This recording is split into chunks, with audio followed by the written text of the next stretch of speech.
سلااوان لێبێت لا بەرنمەیەکی تری ئەکس لەگەڵتان دەبم ئەم جارە باس لە هەرێمی کوردستان ناکەم بەڵکو باس لە سووریا دەکەم. لەم دوایانە ئۆپۆسیۆنی سووریا هێرشی کردە سەر حەلەب و حەلەبی کۆنتڕۆڵ کرد و ئەنەکەسا لە نێو ئۆپۆزیسیۆندایە. ئایا ئەنەکەسا ئاگاداری ئەم هێرشەی ئۆپۆسیۆن بوو بۆ سەر حەلەب؟ ئایا هێرشەکانی ئۆپۆزیسیۆن لە حەلەب دەوەستن یان پەلدەهاوێژن بۆ ڕۆژئاوای کوردستانیش؟ ئەم پرسیارانە ئاراستەی بەڕێز ئیبراهیم برۆ ئەندامی کۆمیتەی پەیوەندەکانی دەرەوەی ئەنەکەسا هەروە ئەندامی دەستەی دانوستانی ئۆپۆزیسیۆنی سووریا دەکەم. کاک ئیبراهیم بەخێر بێت. سەرچاوە. کاک ئیبراهیم، ئێوە وەکو لایەنی سیاسی تا چەند ئاگاداری ئەم هێرشەی ئۆپۆزیسیۆن بوون بۆ سەر حەلەب؟ بەری ینی دەمێکی ژێ ئێریشەهان ئالیە ئۆپۆسیۆنی هەنێک چەکدارژ تێت هەنێ هەیئەتا دانوستەندنێدێ وەکەم ئاگادار بوون پشتی لە ئەسیتانە ئەو دەڤەرێ سارکردنا شەر مناطق تەخفید باشە ئەو دەڤەرانە هەنێک ji destê opozîsyonê derketibû. Yani demê dawî de hinek ji destê opozîsyonê derketibû wan xwe hazir dikir wan devera ji dest vegerînin. Ew dever ne hundirê bajarê Helebê bû. Lê yani beriya 20 roja rûniştinekî esîtana çêbû yani hinek teecîl kirin. Û aniha şerek çênebe heta rêkeftinek çêbibe. Lê divan demê dawî de êrişê tund yê Amerîkî li ser mîlîşiyatê Eyranî yani zeîfbûnekî baş li aliyê rejîmê çêkir. Ji 2014-15 de yani ne êrişê ezmanî yê Rûsya bana û ne mîlîşiyatê Eyranî ser erdê bana rejîm hingî diket. Ev zeîfbûna ئەمە دەرفەتێک ئێرانی بۆ دەرفەتێک ئۆپۆزیسیۆن باش. ئێوە ئاگادار بوون وەکو ئەنەکەسا وەک دەرباسی باژاری حەلەب ببن ینی تەمامی me nizanî bû me ji hin aliyên navdewletî û ew fêm dikir ku wê şerek çê bibe lê me bahwer nekir ji derkevê dervî Heleb de. Yani kesekî behsa dervî Helebê nekir. باشە تۆ دەڵێ ئاگادار نیم ئەی ئێوە چۆن لە نێو ئۆپۆزیسیۆن ئەگەر ئاگادار نەبن ئایا پرستان پێ ناکرێ وەکو کورد ئاگاداری ئەم شتانە نین؟ براستی منە ئەم بێژن ینی ji alîkî de ئێمە di aliyê çekdarî de em ne navandane ji aliyê de de yanî ev şerê çêbû li gorî aniha em heyeta danûstendenê din û distînin yanî ê şer dest pê kirin ew bahwerî cem wan tune bû gikaribin bi vê rehetiyê derbas bibin. Yani ewan bahwer dikir li ser deriyê Helebê wê şer raweste. Lê wextê dîtin rejîm vedikşê û rejîm nikare li ber xwe bide gelek dever yani li ber çavê her kesekî li rojhilatî Heleb metarê Helebiyê duwelî rejîm jê derket opozisyon nelwir bû vala kirin peyedê çû derbasî wir bû lê dûr ew jî derketin yani kes bi şer neket wê derê de ev dibe şer derbas bû. ئەمە دۆخەکەی حەلەب بەڵام کاک ئیبراهیم معقولە هێرش بکرێت و ئەنەکەسە بەشێکی سەرەکی بلێنێ و ئۆپۆزیسیۆن ئاگاداری ئەم کارە نەبێت؟ ئەم وەک هەیئەتە دانوستەندن و ئۆپۆزیسیۆن هەفت بەشێ منەساتە دهندرێ vê heyetê de hene. Em wek encumena niştimanî Kurdî jî beşek jê ne îtilaf heye heyet tensîq heye منەسەت نێرایەتی کورد دەکەن berê berê. Yani ew aliyên leşkerî tiştekî me di nav wê de tune ye. Yani tiştekî me di nav wî şerê leşkerî ya de ev heyeta me yî giheyî karekî wê wezîfî heye. Karê wê wezîfî gi biryara 2-2-5-4 çareseriya siyasî bin çavdêriya navdewletî de ev muhima vê karê me ye. Ji ber wilo jî yani ne gelekî ew meselê eskerî di kombûnê me de behs dibin. Lê opozisyon dibîne serbazî her ser be opozisyon niye her ser be û destê belê yani endamê leşkerî di hundirê wê heyetê de hene lê xutê xwe yê eskerî tenê dizanî yani behsê dikirinê û deverê ji destê me derketine em ê vegerînin ئەمێ شەڕێکی لە هەمبەر ڕێژیمێ بکەن ئەو دەڤەرێک دەرکەتنش دەستێ مە لە گۆری ڕێکەفتنی ئەسیتانە ئەمێ وان ڤەگەڕینە باشە يعني ئێوە ما دزان. ئاگادار نەبوون ئەی چۆن ئەو کوردانە ئەپارێزن ئەنها یعنی ئەو بۆ دەڤەر نمونە ئێستا لە حەلب بەرێ گەڕەکێکێ بە ناوی شێخ مەقسوود کە بەرێ. کوردی لێیە بەرێ. باشە چۆن گەرنتی وەرەگرن کە ئاگادار نەبن ئەو خەڵکە پارێزراوە بێ حەلب نەل الشيخ مقصود تاني الشيخ مقصود أشرفية هلوك مهم. بستان باشا سريان يعني قالك دفر حتى نافندا حلبي دي کەواتە لجديدي ئەو هەموو کوردە لەوەیە چۆن دەبێ ئێوە ئاگادار نەبن چۆن ئێوە مافی و خەڵکە دەپارێزن بري وقتی شرکت باجار حلبي دي يعني يكسر أو تيكلي تشيبون إما لسر عرديم تنان آلية چكداري دي باشە الوي داري هنه يبسر پێدێف گرێدایی ناوەکی دڵوان کن یە پەکەی هێزێن چەکداری یان نەت بن ناوێ قەسەدێ دڵوێ دەرێ کار دەکەن باشە دەڤەرە گنت بن دەستی ئەمریکا دەبنە لوێ دەرەیە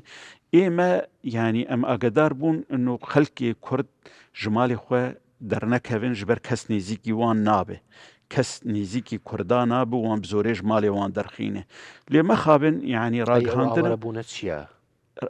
ئەو ڕاگە ئەوەی لە ئەلام باسەکرێت چیم ئاوارە بوونە ئانەها تشتێک باژاری حەلەبێ دە نەبوویە و خەلکە حەلەبێ دەرنەکەتنە ئێ باژاری حەلەبێ دەرنەکەتنە ئەف ئاوەربوونە چێ دەبێ خەلکێ شەهبانێ ئێ تەلڕفعاتن ئەوێ شەهبە و تەڕفعات کینە خەلکە عفرینێنە خەلکە عفرینێ یێ وەختێ گپەیە دێ دەرکەت ژوێ دەرێ خەلک بخۆر دەرخستن ئانی شەهبە خستن کامپادێ باشە ئەو کامپ تێراوان نەکردن خەلکێک هەبوون کەتن تەلڕفعات دێ نوبل دێ زەهرا دێ ئانەها ئەو دەڤەرگشت کەت بن دەستێ ئۆپۆسیۆنێ دێ ڕێکەفتناگە هەیە گوتن هەگەر چەکدار بخوازن دەرکەون تەفچەکێ خوێ چەکداری پەیەدێ یە پەکێ دەرکەون ئەم ئزنێ دەدن وان دەرکەون ڕۆژهەلاتی فەرات کەسێک نێزیکی وان نابێ پەیەدێ چ کرد ئەوەی ئاوارە بوون هیچیان خەڵکی حەلب نین بەرێ نە ئەس چت بێژم ئانەها پەکەکێ چ کرد یان پەیەدێ و ڕاگەهاندناوێ و مەخابن هەنک ڕاگەهاندنا هەرێما کوردستانیژی ضجەک چێ کرد گە ئەوێ ینی کورد ئیبادە ببن کوردوا ببن کوردوا ببن پەکەکێش خۆر استغلال کرد ینی ڕاست نییە ئەمە ئانەها پەکەکێ ینی سەر 40,000 ئینسان ڕێدەرخستی بری طبقە لێ هەمبەر وێنا بهتری 40,000 ئینسان چوونێ عفرینێ و ئەم کارێکی باش دکن ئانها ڕۆژە چارایی یعنی خەلکێ مە و خێرخوازیە بەرزانی کارێکی باش لە وردەکێ یعنی هەم سیاراش ئەوەی ئەگەرنەوە خەڵکی هەر عفرینە ئەگەرنەوە عفرین ئانەها بهتری 45,000 خەلک ڤەگەریانە عفرین ژوێ دەڤەرە هاان و ئەو تشتە گەلک باشێ مە حەز دەکرد خەلکی سڤیل گشت ڤەگەران عفرین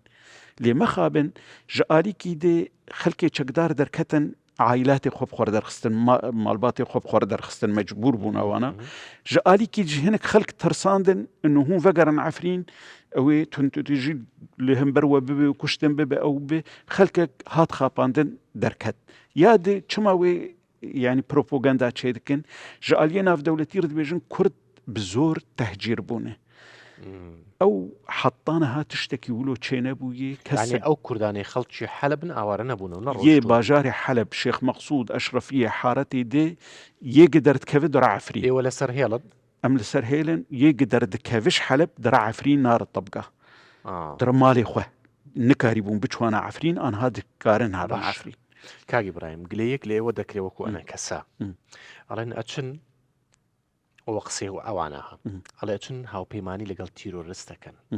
باشە بۆ منە ئەو بەری تەحریر شام و ئەمانە کە لانی سەربازین ئەڵێ نەمانە تیرۆریستن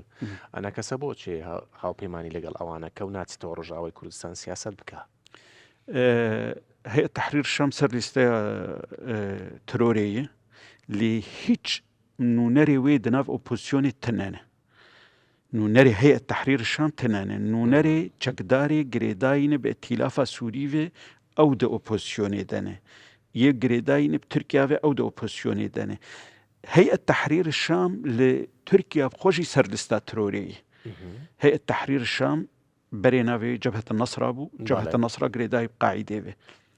ئانەها تشتا ینی هەنێکی بەر چاوا تێخویاکردن دیارێ ئالیە ناودەوڵەتی ینی باش تێکلیەوەن بە هەیە تەحریر شام هەیە يعني تفدي دبيجن ريسر لستا تروري لي ريجيم سبب بو اف خلقانا هاتن وگريان جهي خو برا حفاظي لسر خلقي سيفيل بكن هو جارانتي دەدەن کە تحرير الشام لە حەلب ئەزیەتی کورد نەدا؟ والله تو جرانتي هيئة تحرير الشام يعني فكركي سلفية جهادية لأنها حطة في بەڵام كيليكي شام بەشانی ئۆپۆزیسیۆن شەڕەکەن لەگەڵ قريب ڕژێم. بيكم آلية تشكداري ده أنها يعني أودا شر يا هفبش هي غرفة عمليات مشتركة نافوان وآلية أوبوزيونيت هي لجوري تشتي دناف دستي مدى حطانها يعني هيئة تحرير الشام بن بيكرنيوي قلك يمترنج إيه أوبوزيوني بخواه وداخویانیه دردخه ندرنگه هيئة تحرير الشام دردخه داخویانی درخص دبيجه ام دخوازن لقل روسا دوست بن وروس شرع مناكن داخویانی درخصن دبيجن مسيحي قرك هيوا دوازداد يعني وان او تشتي خوي ريو رسمي خوي ديني عندي بريب دبيجن كرد براي منه قرك كس نزيكي وان نبي اف اخافتم باشه بس ليه بعمل وایە بعمل حطا في كيليكي تو بيكرني مازن نبونه لتجاري ام نكارم بهوريه بريخستنا كي بينن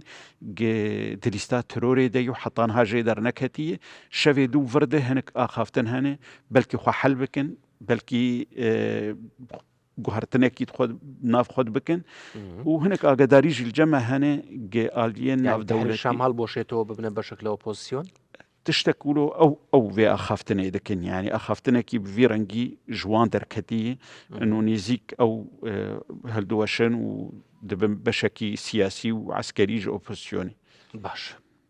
حەلب لە دەستی کامیان بوو ئایا باشتر بوو لە دەستی ڕژێم یانەوەی کە ئێستا ناوێدێنن تحرير الشام و ئۆپۆزیسیۆن؟ انها بهر حالي جبو چارەسەریک سياسي تشيببه قلق باش گش دستي ريجيم دركتي ريجيم چارەسەریە سیاسی ناکێ ئەف 2 ساڵێ وڵاتی عەرەبا تەطبیع بە ڕێژیمێر کرنج بۆ 2 تشتا یەک دووری ئەیرانی بخینن یادن قاچاغیا کەپتاگۆنێ ڕاوەستینن نە قاچاغیا کەپتاگۆنێ حەبێ هشبەر ڕاوەستیان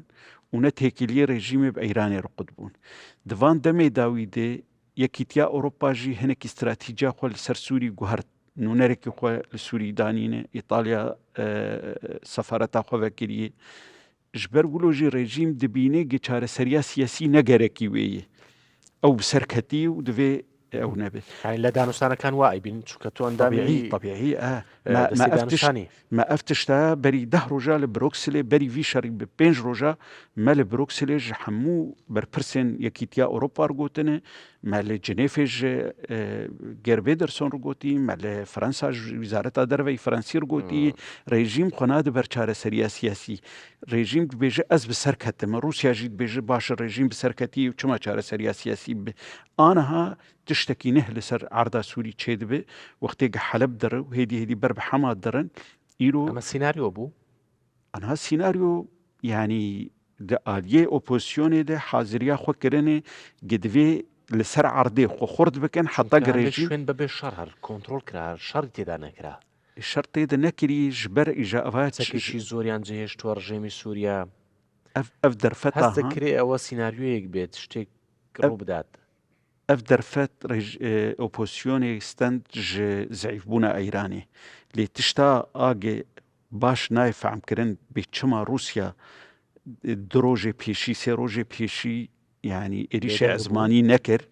اف تيخويا كرن قد ضغطك روسي جيل سر الرجيمة هي انه قركتو چاره سريا سياسي قبول بك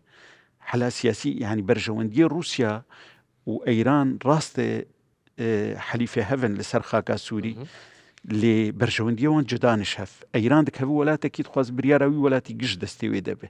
روسيا برجونديه ويد سوري دي قاعده خو بباريزه برياري سوريا لدس ايران لنيو سوريا بيكومان يعني جدس بيكا شردنا بر خلقي سوري دي تشيبوي ناف اوبوزيون و ريجيم تشيبوي ايران بخورتي لسر عرضي شردكه حزب الله بخورتي لسر عرضي شردكه لەگەڵ ڕێژیم کامیان لەگەڵ چارەسەری کێشەی کووردە بە رووسیا وڵاتانی زلهێز مەبەستم رووسیا ئەمریکا کامیانە أنا ها إما أم دناف أوبوزيسيوني دنو وناف أوبوزيسيوني وروسيا نقلك خوشجي يعني هناك خرابة لإما وك أنا كسي أم هر وقت روساد بينا وبلكي دفان 10 سالات بهتري 10 جاري ما سردانا وزارة درفة لافروف ديتي ما بغدانوف ديتي أم هر وقت جوانت بيجن روس بزلاليت بيجن إما أم بسوريا كيراني ما في كرداجي ما في خريستياناجي ما في علوياجي تيد باراستي به اف هناكي راح تيجي الجماعة تشيدك بس بأمر واقع وصايا امر واقعنا امر واقع بيجو ورن لقل ريجيمي وريجيم چاره سريه بك ريجيم جي تو چاره سري نكري وخلقك بيربو يعني بيديج 2011 حتى 2014 خد بر ريجيم دكشت باشا ريجيم تشتكنا دا امريكا بحثا نتواناكي ليت بيجي ام بسوريا ديمقراطية ما في حركسي تيدا به لي داوي برجوان وان دسر خلقي سوري قشي رئيس باشا قصتان بهندورة جيري لأنه أوبوزيسيون أنا سي أنا كسا أوبوزيسيون هنتشت ريكفتن دنا مدهني يعني ريكفتنا كونغرا رياض يك ورياض دو 2017 رياض دو تشيبوي دبن چعديريانا في دولتي دي دوي ريكفتني دي سوريا دولتكي برنتو برؤولي جعرب وكرد وسريان وتركماناي دفي ما في دستورية فان بيك هاتا أما دستوري لنسينو دي زور أسانا بلي بلام لأمري واقع وايا أمري واقع أنا نسلطنة أوبوزيسيون نسلطية بلام لهندك شوين كردي ليا بون من لعفرين كردي ليا أنا ها يعني عفرين زماني كردي نقدقية دبستانا زماني كردي الجمع أوبوزيسيوني جتيدان يعني وتشتكي قدغتنية ليه أمزاني جد هندري أوبوزيسيوني دي أوبوزيسيون سوري يعني أفتجيب الجمع العراقي هي آما هين خراب دري يعني يا بري بعسيبون يا أخوان المسلمين يا ناصرين عروبية عبد الناصر يعني بحالة حربة شيوعية سوري جي يعني نرينا وان لسر كردا نوك شيوعي عراقي بو يعني أف خلقي سوريني وإيماجي ياد في أم القل ريجيمي بن ياد ناف أوبوزيسيوني دبن أم نابيجن يعني حمد اشتماد ناف أوبوزيسيوني دي تأمين دبن بونات لقل كردا كاني ترى بونونا لا أنا ها مشروعي يعني لقل بيادي بو إلا يان أوبوزيسيون يان رجيم أي لاني كرديش لوي هن أو دخوت كان بشي سيامين أو دروت سوري ده إيرو دبن بريارا ناف دولتي ده رجيم أوبوزيسيون هي أمجي بشكي سركش و أوبوزيسيونيني وأمجه قول جنيفش 2014 ده حطانها ده لجنة دستوري ده 2019 وفرد دقرن ده هيئة تفاوض 2014 دقرن چاره سريك چه ببه ودبن چافتيريانا أمر واقع ما قلك محاولة كر أمل قلبن يعني 2012 13 14 سي اتفاق چبونه هولير يك هولير دهوك تفده هاتم بن بيكرنج 2019 حطانها أمريكي هول ددن كاربن ريكفتنكي تشيكن تي ختماندن او ختماندن يعني بالزلالي خوياي يعني افانان نكارن شركاتي بيك آلية كرد ربكن جبر دستي وردانا بككي يعني بككي دستي وردانكي قلكي مزن دروشا كردستان سوريا دكي جبر بلا ما عندك زلاني وانش ايوا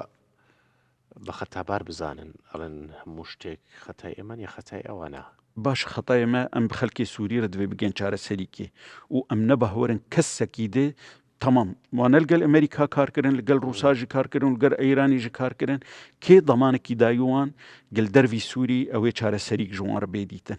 مخابن يعني لقوري في سياسة واني عشق وخاصة بري ملتي كرد لسوري بدن تركيا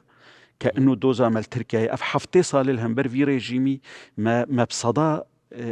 قرباني قرتن وزنداني وزحمتي لهم بر ريجيمي سوري ديتن والله مسار شار لبردرجي كرد لوي بله جبر ولوجي اوها بيدن قبن نا جبر ولوجي ام بيجن جرك اوج غلطيه خو فگرن وبازرگانيه بخوينا كردان نكن تم مصلحتها ما كردي سوري تنا ام شر تركيا بكن ما في مال سوري تي خواستن دفي ام بخلكي سوري ر قاربن چاره سريكي ببينن ما في خو مسوكر بكن د پیش روجا سوريه ده او حزباني لنيو انا كسن بري باشا زور پیشي پیدا دا مزرابون بەڵام ئێستا ڕۆژاوای کوردستان لەژێر دەسەڵاتی ئەوانە بۆچی بۆ ئێوە زۆر لە پێشەوەدا مەزرا بوون. بەێ ژبەر ڕەوشە سووری دێ پێشی وەختێک ڕەوش سیاسی بوو ڕۆلامەل سەر عردێ بهتر بوو لێ وەختێک لە سووریا تەفت بوو شەڕ و بوو چەک بژاردەل بەردەستێمە هەندێک بوون یادەوا بوو ئەم وەک پێە دەڕاژن سیلاحی ڕێژیمی شەڕی سووریا بکەن یانژی ئەم ڕاژن سیلاحی دەوڵەتێکی دن